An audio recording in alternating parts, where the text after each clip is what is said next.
Bonjour à tous, pour ce premier tutoriel nous allons apprendre à utiliser la luminance. La luminance va nous servir à donner plus d'éclat à une image, plus de contraste, révéler certains détails. Ça fonctionne très bien sur des images un peu sombres, notamment des images prises de nuit, mais vous pouvez très bien l'utiliser sur des images de jour. Donc la première chose à faire, c'est d'aller chercher la couche de luminosité qui est présente dans le mode Lab. Donc nous allons aller dans Images, Mode, Couleur Lab. Une fois que vous êtes dans le mode Lab, vous allez aller cliquer sur Couche. Là, vous voyez l'apparition de 4 couches, une couche Lab, luminosité A et B. La couche qui nous intéresse, c'est la couche luminosité. Donc on va la sélectionner entièrement, CTRL A, et ensuite on va la copier, CTRL C. Une fois que vous avez copié votre couche, vous recliquez à nouveau sur Lab. Nous allons directement repasser donc dans le mode RVB. Donc Image, Mode, RVB. Et ensuite, on va faire CTRL V. Donc on va tout simplement coller la couche qu'on a copiée. Voilà, donc il y a l'apparition d'un nouveau calque qu'on va appeler luminance.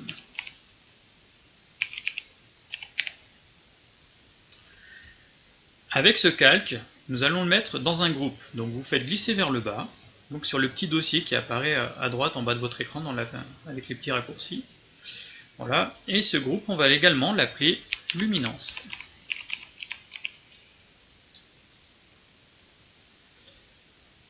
Ensuite, on va attribuer en fait un mode à ce groupe et on va attribuer la mode luminosité. Voilà, donc nous avons maintenant notre couche de luminance qui est superposée à notre image de départ. Donc vous voyez déjà la différence. On a des zones qui apparaissent plus claires et d'autres zones en fait qui apparaissent beaucoup plus foncées.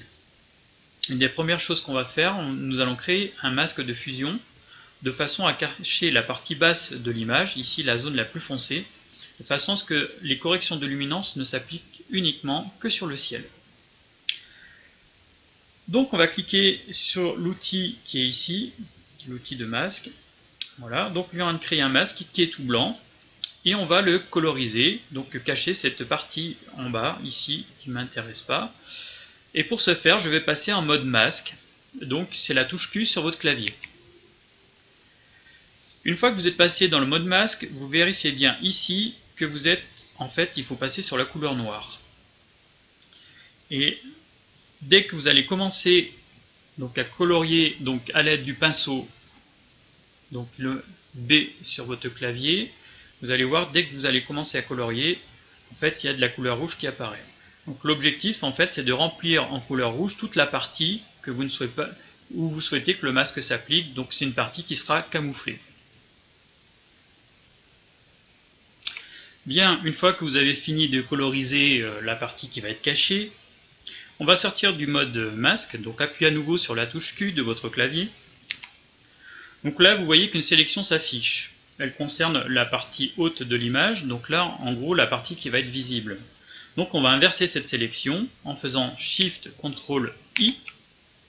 Ensuite, vous allez aller cliquer sur votre masque et on va coloriser en noir la partie sélectionnée en faisant CTRL I. Donc là, vous venez de créer un masque.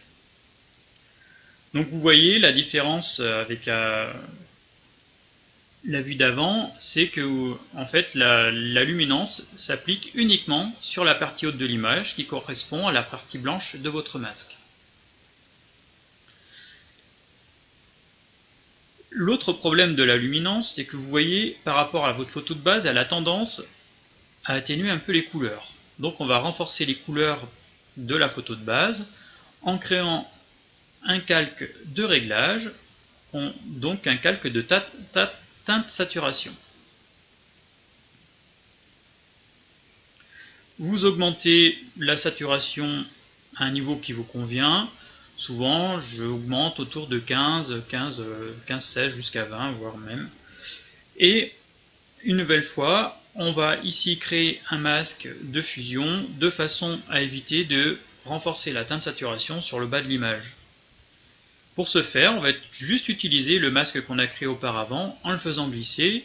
Donc vous cliquez sur la touche Alt de votre clavier, le clic gauche de la souris, vous sélectionnez, vous faites glisser vers le bas pour l'amener sur en fait le calque de teinte saturation. Et vous faites remplacer le masque de fusion.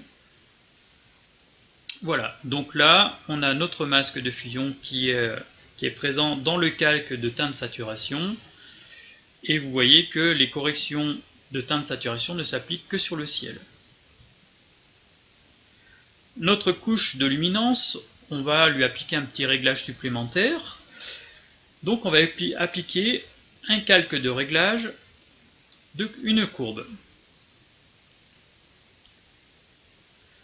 Cette courbe, on va l'appliquer uniquement sur le calque luminance. Donc pour ce faire, vous cliquez, vous sélectionnez la courbe. Ensuite, vous cliquez sur CTRL-ALT-G. Et donc là, vous voyez qu'il y a une petite flèche qui pointe vers le bas. Donc il nous indique que ce calque de réglage est uniquement appliqué sur la luminance. Vous réglez ensuite les paramètres comme vous le souhaitez. Donc avec votre souris, vous allez sur la courbe. Et vous voyez, donc vous pouvez jouer sur les paramètres. Donc plus vous allez vers le bas, plus vous allez assombrir votre image. Plus vous allez vers le haut, plus vous allez éclaircir votre image. Donc de gauche à droite, donc sur la partie gauche, en fait, vous avez un histogramme, comme vous le voyez ici. Sur la partie gauche correspond aux tons les plus foncés, le milieu, les tons moyens, et la partie de droite, les hautes lumières. Donc les corrections que vous allez faire, en fonction de l'endroit où vous allez modifier votre courbe, ça va s'appliquer sur l'un ou l'autre, en fait, de ces trois groupes de tonalités. Donc vous pouvez mettre plusieurs points sur la courbe de façon à pouvoir faire, faire vos corrections.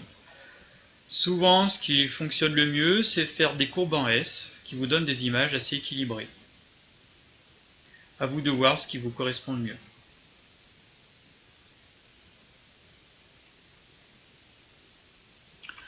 En fonction des corrections que vous allez faire sur cette courbe, vous allez voir que l'histogramme ici va se modifier. Évidemment, il faut éviter d'avoir un pic ici, sur la partie droite, ou un pic complètement à gauche, sur donc dans les zones sombres.